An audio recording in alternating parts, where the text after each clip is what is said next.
नमस्कार, स्वागत है आपका जी बिजनेस में। मैं हूं दीपक डोभाल और आप देख रहे हैं आपकी खबर आपका फायदा। कार बाजार में एक बार फिर बज है। एंट्री लेवल की एसयूवी कार ब्रेजा, वेन्यू और अर्बन क्रूजर लोगों को काफी लुभा रही है, लेकिन लंबी वेटिंग पीरियड के चलते कार खरीदारों की उलझने भी हैं। कुछ कार के मॉडल्स पर 3 से 4 महीने का इंतजार है, तो कुछ इससे भी ज्यादा वेटिंग में चल रहे हैं। ऐसे में क्या फेस्टिव सीजन में इन नए मॉडल्स की डिलीवरी हो पाएगी? आज हम इन तमाम मुद्दों पर चर्चा करेंगे। अगर आप भी कार की प्लानिंग कर रहे हैं तो कौन सा सही वक्त है? अगर आप फेस्टिव सीजन का टारगेट लेकर चल रहे हैं, कौन सी कार आपके लिए बेहतर रहेगी और कारों को लेकर क्या रुझान है और पूरी इंडस्ट्री का क्या हाल है, करेंगे इस पर विस्तार से चर्चा खास लोगों के साथ। मेरे साथ मेहमान जुड़ चुके हैं, लेकिन पहले ये रिपोर्ट।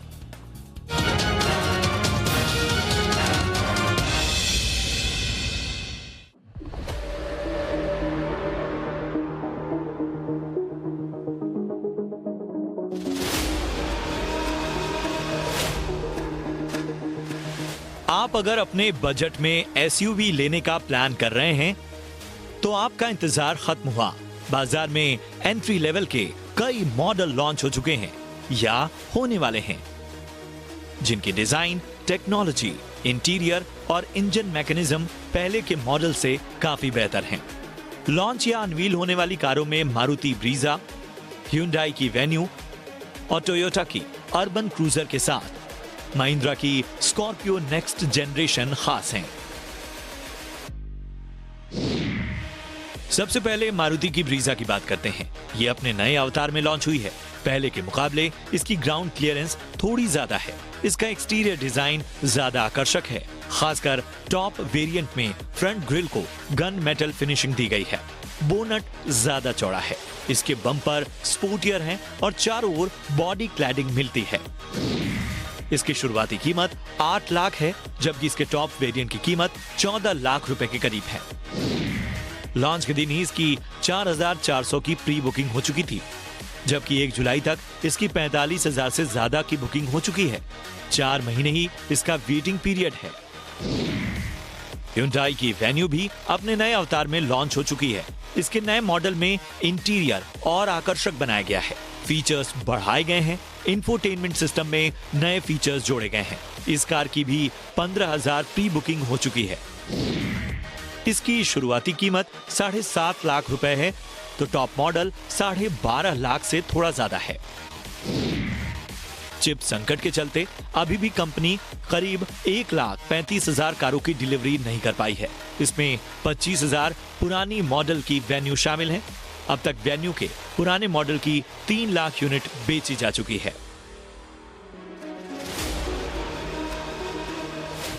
टोयोटा ने अपनी नई hybrid SUV Urban Cruiser Hyryder के मॉडल से पर्दा उठा दिया है। इस हाइब्रिड एसयूवी के लुक और फीचर्स कमाल के हैं। Neo Drive, hybrid power train, all wheel drive यानी AWD, sporty rear skid plate से लैस इस कार की बुकिंग भी शुरू हो चुकी है। इसकी बुकिंग 25,000 रुपए टोकन अमाउंट पर हो रही है। सितंबर में इसकी कीमत का खुलासा हो जाएगा। कंपनी ने फेस्टिवल सीजन में इसकी डिलीवरी शुरू करने की बात कही है। स्कॉर्पियो एन को लेकर भी लोगों में खासा उत्साह है। इसकी शुरुआती कीमत 12 लाख है, जबकि टॉप मॉडल की कीमत 19.5 लाख रुपए। इसकी खासियत की बात करें तो लेडर फ्रेम चेसिस और 4 व्हील ड्राइव यानी 4WD के साथ ये भारत की पहली एसयूवी है जो Alexa enabled what 3 words technology पर बेस है। इस तकनीक से नेविगेट करना बेहद आसान होता है। इसका वेटिंग पीरियड 20 से 22 महीने होने की संभावना जताई जा रही है।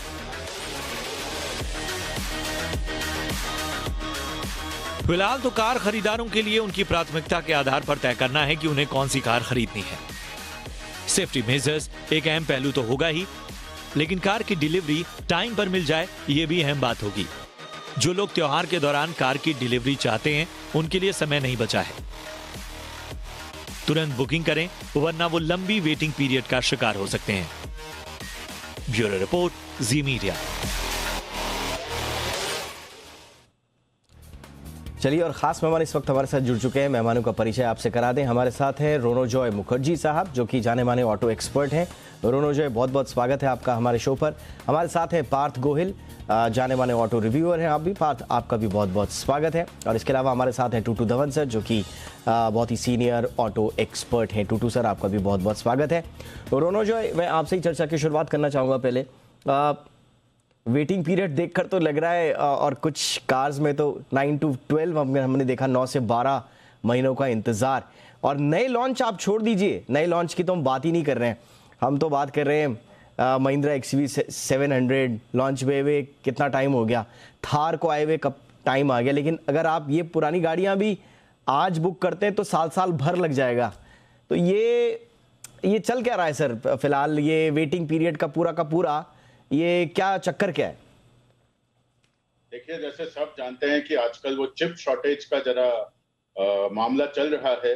तो चिप शॉर्टेज के कारण से गाड़ियों में सिर्फ वेटिंग पीरियड ही नहीं, कुछ गाड़ियों में फीचर्स भी कम होते जा रहे हैं। जैसे कुछ कंपनियों ने पहले 10 इंच का या 10.25 इंच का एंटरटेनमेंट स्क्रीन दिखाया, बाद में काट के उसको 8 इंच कर दिया, क्योंकि भाई चिप्स ही अवेलेबल नहीं है। कुछ और कंपनियां कुछ और फीचर्स काट रही है। और लेकिन ये सब करते हुए भी फिर भी कम से कम आपके 12 महीने 18 महीने, और जैसे आपने खुद कहा कि मेरे को लगता है स्कॉर्पियो के आने से कम 2 साल की वेटिंग तो हो ही जाएगी।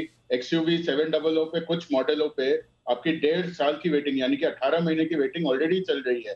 तो इस टाइम तो बहुत बुरा हाल है। अगर आपको आज से 2-3 साल बाद गाड़ी लेनी है तो आप आज बुकिंग करके छोड़ दें। बताइए, हम जब कोविड के टाइम पर थे, रोनोजॉय सर, जब हम कोविड के टाइम पर थे तो हम ये कहते थे कि भाई कब ये स्लो डाउन निकलेगा, ऑटो इंडस्ट्री कब इससे बाहर निकलेगी, बहुत सारे। और अब स्थिति ये है कि 1.5 साल की वेटिंग है। किसी ने सोचा नहीं था कि हम ऐसे बात कर रहे होंगे। एनीवे, उसके पीछे चिप संकट एक वजह तो है। लेकिन पार्थ, क्या सिर्फ चिप संकट ही एक वजह है, या जो सेंटिमेंट सुधरा है अचानक से ग्राहक का इंडियन कार मार्केट में, डिमांड का भी क्या कोई इसमें रोल है, जिसकी वजह से इतनी लंबी, और 45 हज़ार अभी तक तो लोगों ने कार के दर्शन तक नहीं करे, और 45 हज़ार प्री बुकिंग हो रही है ब्रेजा की। तो ये सिर्फ चिप संकट की वजह से, या फिर डिमांड भी लौट रही है बम्पर तरीके से? देखिए, चिप संकट तो हो रही है, लेकिन डिमांड भी बहुत ज्यादा बढ़ रही है। क्योंकि एक तो कोविड के बाद लोगों में वो लोगों को पता चल गया कि खुद की गाड़ी का जो कन्वीनियंस होता है वो कितना अनमैच्ड होता है। तो इसलिए सबको भी खुद की गाड़ी चाहिए। और आई थिंक लोगों के पास डिस्पोजेबल इनकम भी थोड़ी ज्यादा बढ़ गई है इतने सारे लॉकडाउन के बाद। डेफिनेटली बहुत लोगों को अफेक्ट भी हुआ है, लेकिन लोग अभी रेडी है कि ऐसी चीजों पे खर्चा करे जिसपे जैसे उनकी कन्वीनियंस बढ़ जाए। तो इसलिए गाड़ी की डिमांड इसमें बढ़ चुकी है। और अभी सबको SUV ही चाहिए। एंट्री लेवल कार्स आप देखोगे उसकी डिमांड थोड़ी कम हो चुकी है। सबको एटलीस्ट कॉम्पैक्ट SUV या फिर मिड साइज SUV की गाड़ी चाहिए होती है, ये सेगमेंट की गाड़ियां। तो इसमें ये जो गाड़ियां आती है 10 से 15 लाख रुपए वाली, मारुति विटारा ब्रेजा आती है, हुंडई वेन्यू, किया सोनेट, ये सब गाड़ियों की डिमांड इसमें ज्यादा बढ़ चुकी है। और फिर हम प्रीमियम SUVs की अगर बात करें जो 20 लाख से 30 लाख के बजट में आती है, उनकी भी डिमांड बहुत ज्यादा बढ़ चुकी है। क्योंकि लोगों को पता है कि खुद की गाड़ी का फायदा कितना होता है, आप पब्लिक ट्रांसपोर्ट पे कितना ही डिपेंड कर सकते हैं। तो ये जो डिमांड बढ़ी है कोविड के बाद, लॉकडाउन के बाद, और अभी लोगों में थोड़ा फोमो भी आ गया है, फियर ऑफ मिसिंग आउट। सब लोगों को बाहर जाना है, सब लोगों को थोड़ी लाइफ एंजॉय करनी है, रोड ट्रिप्स करनी है, हॉलीडेज करनी है अपनी फैमिली के साथ। तो ये सब चीजों की वजह से भी गाड़ी की डिमांड काफी बढ़ चुकी है। एब्सोल्युटली। और टूटू सर, हम लगातार आपसे बात भी करते रहते हैं, और ईवी का जो ज़माना आया है और कहा जाता है कि फ्यूचर है, लग नहीं रहा है सर कि लोग ईवी का वेट करेंगे। जिस क्रेज के साथ डिमांड बढ़ रही है और वेटिंग पीरियड हम देख रहे हैं, और हम इसी बारे में बात कर रहे थे कि जो नई लॉन्च होने वाली गाड़ियां हैं उनका तो छोड़ दीजिए, उनको लेकर तो है ही क्रेज। जो पुरानी एग्जिस्टिंग जो मॉडल्स हैं उनके भी, अब वेरिएंट्स अलग अलग हो सकते हैं, बट उनको लेकर भी इतना क्रेज है कि उनमें भी 1.5-2 साल की वेटिंग चल रही है। तो क्या आपको लगता है कि लोग ईवी, अब फिलहाल ईवी कोई ऐसा कोई बज़ नहीं रहेगा लोगों के लिए? लोगों को कार चाहिए, बस जो आज मौजूद है वही दे दो, या कम से कम जो 1 साल बाद मिल जाए घर पे वो दे दो। देखिए, ये जो कोविड के पीरियड के साथ जो एक थोड़ी सी वैक्यूम सा बन गया था ऑटोमोटिव इंडस्ट्री में, नहीं तो टोटल वर्ल्ड ओवर वैक्यूम बन गया था इन बिजनेस। और वो खुलने के बाद तो जो डिमांड 2 साल की उस वक़्त एक्यूमुलेट हो गई थी, कुछ तो वो खुली है, दूसरा, लोगों के गॉड विलिंग अच्छे अच्छे कामकाज चल पड़े हैं काफ़ी लोगों के। तो जो डिमांड 2 साल पहले थी वो भी चाहिए और अब भी जो हमारी रिक्वायरमेंट्स हैं वो भी चाहिए। तो इसके साथ साथ एक शॉर्टेज हुई जो आपको पता ही है माइक्रोचिप के साथ। तो और इस वक्त जो कस्टमर की हालत ये है कि जो इलेक्ट्रिक व्हीकल मिले या गाड़ी 4 पहिए वाली पेट्रोल की मिले, कोई भी मिले तो वो लेने के लिए बिल्कुल तैयार हैं। और अभी हाल में ही देखा गया है कि दिल्ली शहर के अंदर भी एक बहुत बड़ा तांता बन गया है इलेक्ट्रिक व्हीकल्स का रजिस्टर होने का। सो ऑन एन एवरेज 200 गाड़ियाँ वो कह रहे हैं रजिस्टर होती हैं दिल्ली के अंदर इलेक्ट्रिक व्हीकल्स के साथ। एब्सोल्युटली। रोनोजय सर, अब एक बात भी समझ में नहीं आती है। अभी हमने देखा था, अभी तो कुछ दिनों पहले रिपोर्ट भी आई थी कि जैसे ही जो सेमीकंडक्टर शॉर्टेज जो है वो थोड़ा सा ईज हुआ था ग्लोबली, तो हमने देखा था कि ऑटो सेल्स जून में एक अच्छे नंबर्स के साथ हमने देखा था कि वो डेटा हमारे साथ आए थे। बट एक तरफ हम देख रहे हैं कि महंगाई बढ़ रही है, सरकार पूरा का पूरा जोर लगा रही है, सरकार को समझ में नहीं आ रहा है कि महंगाई कंट्रोल में कैसे करें। और ये वर्ल्ड वाइड महंगाई है। कहा यह जा रहा है कि परचेज पावर पे असर पड़ेगा, लेकिन जो सेंटिमेंट दिख रहा है और जिस तरह से उत्साह के साथ लोग अभी से फेस्टिव सीजन की तैयारी कर रहे हैं और बिल्कुल आज ही बुक कर देना चाहते हैं, वो क्या दर्शाता है सर? महंगाई का खौफ अब लोगों को नहीं है या फ्यूचर की उम्मीद ज्यादा इंपॉर्टेंट है कि आज चलिए 6-7 महीने का, दो क्वार्टर्स का, 3 क्वार्टर का ये टाइम है जो थोड़ा सा टफ बीतेगा, लेकिन आने वाला समय जो है वो ब्राइटर होगा। क्या ये उम्मीद एक आम कंज्यूमर के मन में घर कर गई है? जी देखिए, इसमें काफी फैक्टर्स आ जाते हैं। मेरे हिसाब से नंबर 1 तो ये है कि जैसे पार्थ ने भी कहा था कि लोग इतने दिन से बैठे थे, मतलब कुछ वो नहीं था, एकदम से एक वो डिमांड बढ़ी है लोगों में, एक वो चाहत बढ़ गई कि अब गाड़ी लेना है। एक मजबूरी भी है। मजबूरी ये है कि कोविड के आते हुए बहुत लोग, और मैं कह रहा हूँ बहुत मतलब बहुत लोग, थोड़ा सा पब्लिक ट्रांसपोर्ट से अभी भी डरते हैं। कहते हैं कि लोग बहुत ज्यादा होता है, थोड़ी क्राउडिंग होती है, तो अपनी अगर अलग एक गाड़ी हो जाए। इसलिए आप देखोगे कि सेकंड हैंड गाड़ी के मार्केट में भी काफी हलचल मची हुई है। नई गाड़ियां तो मिल नहीं रही है, सेकंड हैंड गाड़ियां बिक रही है। लोग एक छोटी गाड़ी और खरीदना चाहते हैं। जिनके पास एक गाड़ी है वो एक गाड़ी और ऐड करना चाह रहे हैं। फेस्टिवल सीजन आ रहा है, मतलब मल्टीपल फैक्टर्स हैं इसमें, सिर्फ एक कारण नहीं है।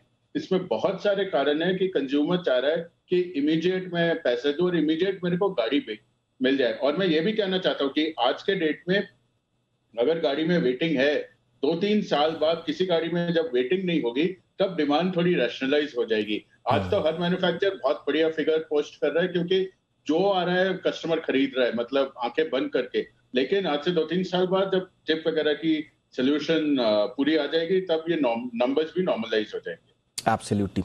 पार्थ, अब जरा देखिए, अब एसयूवी मार्केट किस तरफ जा रहा है, इस पर अगर हम थोड़ा सा इकोनॉमी के पॉइंट ऑफ व्यू से बात करेंगे तो चर्चा शायद लंबी हो जाए। बहरहाल यूरोप और चाइना का तो हमने पछाड़ी दिया है, ख़ास तौर से एसयूवी के मामले में। आगे हमारी फ्यूचर बहुत अच्छे है, ये हम सब जानते हैं, लेकिन उस एसयूवी सेगमेंट में भी जिसका क्रेज़ बहुत ज़्यादा बढ़ रहा है, अगर एक आम आदमी को कार लेनी हो तो आपके मुताबिक बेस्ट ऑप्शंस इस वक्त अवेलेबल कौन कौन से हैं?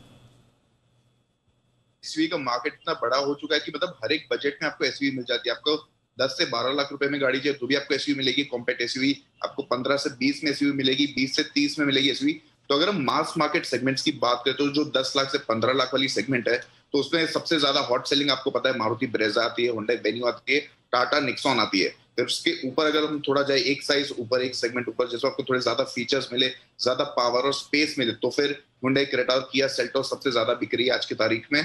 उसके ऊपर तो क्लियर विनर आ जाती है महिंद्रा की XUV 700, जिसका वेटिंग पीरियड मतलब 2 से 2.5 साल ऑलरेडी चल रहा है। और अगर हम एकदम ही प्रीमियम सेगमेंट की बात करें तो फिर टोयोटा फॉर्च्यूनर, भले ही उसकी प्राइस जितनी भी ज्यादा बढ़ी हो, लेकिन मतलब वो एक ऐसी पॉपुलैरिटी हो चुकी है वो गाड़ी की कि मतलब लोग आंख बंद करके खरीद लेते हैं। तो मतलब हर एक सेगमेंट में, हर एक प्राइस पॉइंट में सभी लोगों के लिए कुछ ना कुछ आपको SUV मिल जाती है।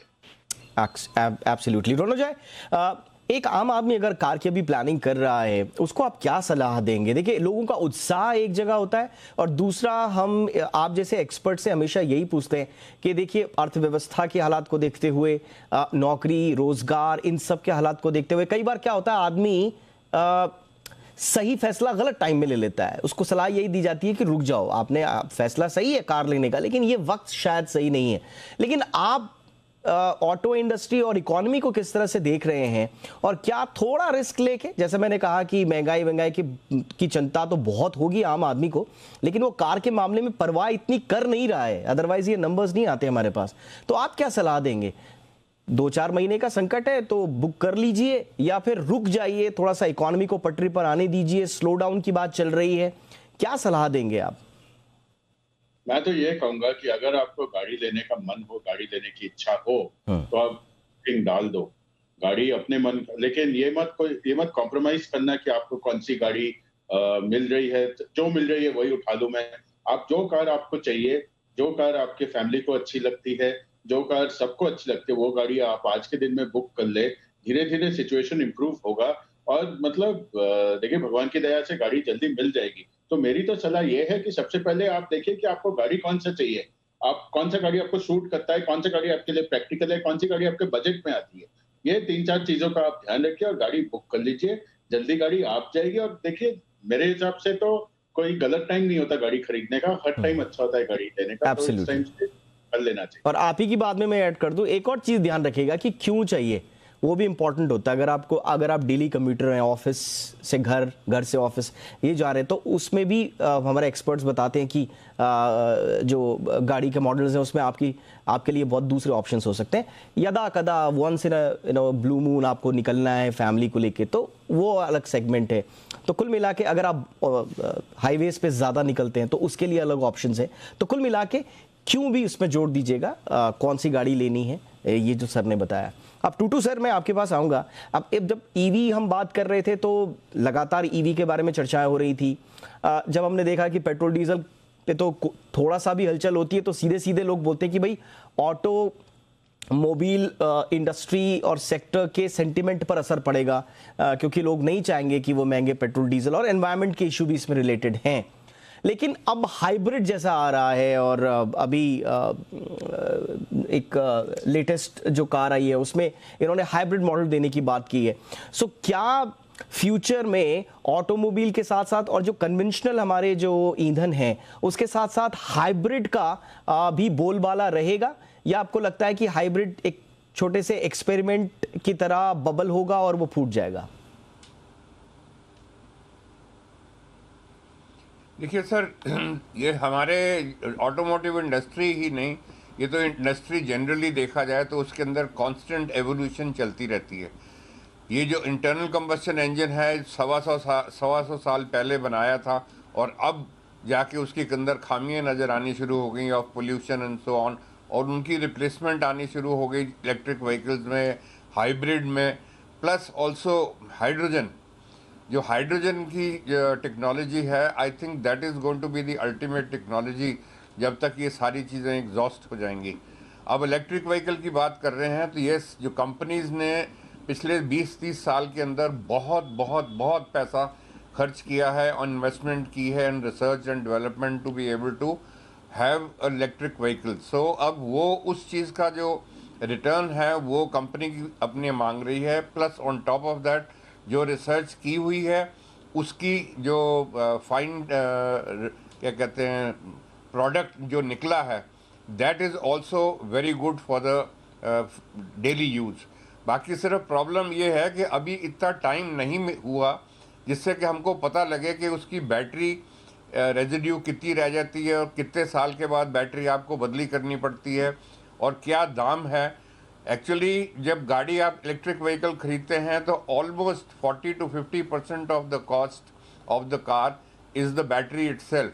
तो जो आप कहेंगे 8 साल या 10 साल के बाद एक 50 लाख रुपए की गाड़ी के अंदर आपने बैटरी बदली करनी है, जो जिसकी वैल्यू मे बी शायद 5 लाख ही रह जाए या 10 लाख ही रह जाए, उसके ऊपर will anybody be able to spend 20 lakhs and 30 lakhs for a replacement battery?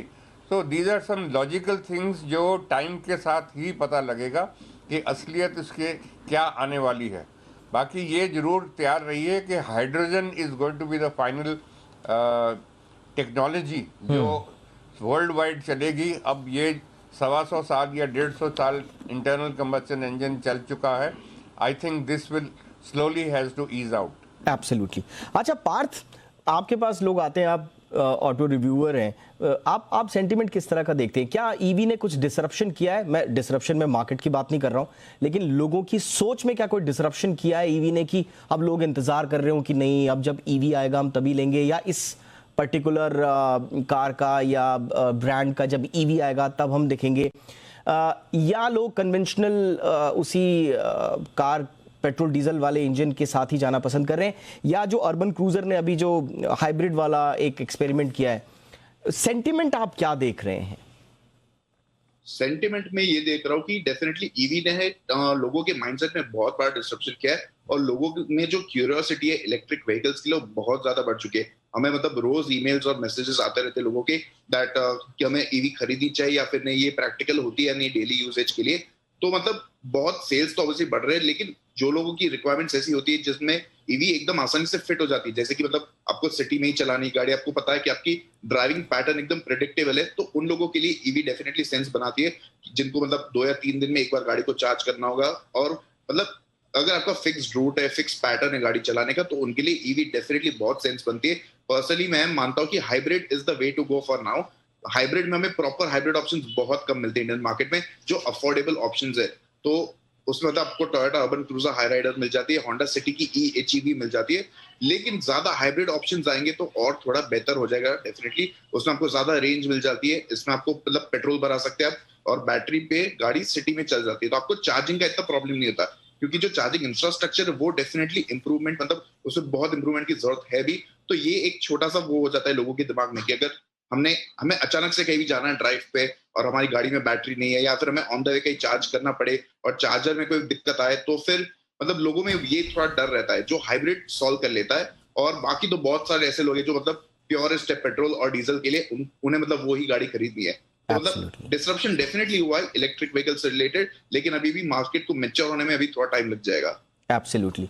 Ronjoy sir, एक आखिरी सवाल बहुत संक्षेप में आपसे जानना चाहूँगा। अभी कुछ दिन पहले एक बहस भी चल रही थी, सरकार ने कहा कि आप सेफ्टी फीचर्स लेके आइए। टूटू सर से तो हमारी बात हुई थी इस बारे में, आपसे नहीं हो पाई थी। सेफ्टी फीचर्स आप लेके आई तो आप जानते हैं कुछ कंपनियों ने कह दिया कि वो सेफ्टी फीचर तो हमारा पूरा का पूरा मुनाफा खा जाएंगी, तो हम एक काम करते हैं अफोर्डेबल कार ही बंद कर देते हैं। तो ये जो सेफ्टी फीचर पे जो सरकार का ध्यान है, क्या वाकई में मार्जिन पे कोई असर पड़ेगा कंपनियों के?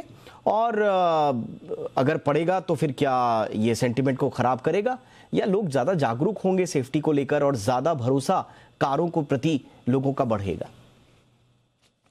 देखिए, इसमें फिर से कई बातें आ जाती है। नंबर 1 तो ये है कि जैसे 6 एयरबैग्स की बात हो रही है सेफ्टी के लिए, मैं कहूंगा कि सबसे पहले हमें एक नियम चाहिए जिसमें यह कंपलसरी हो कि पीछे के सीट में जो लोग बैठे हैं वो भी सीट बेल्ट पहने। अगर वो नहीं होगा तो 6 एयरबैग का कोई फायदा नहीं है।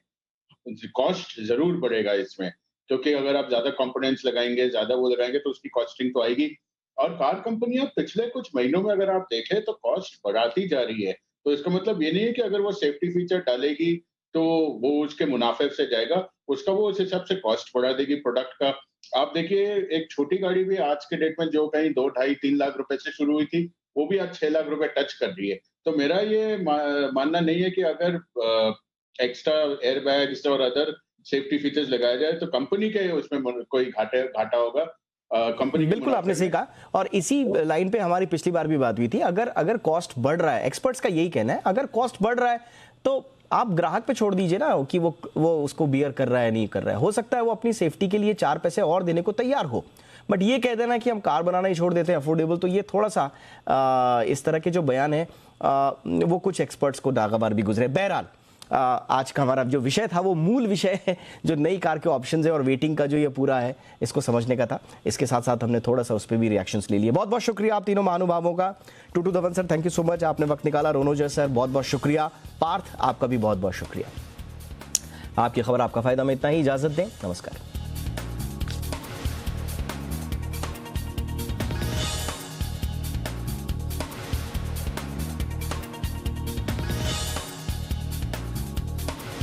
प्रायोजक Kamdhenu next double rib TMT bar, next generation interlock steel.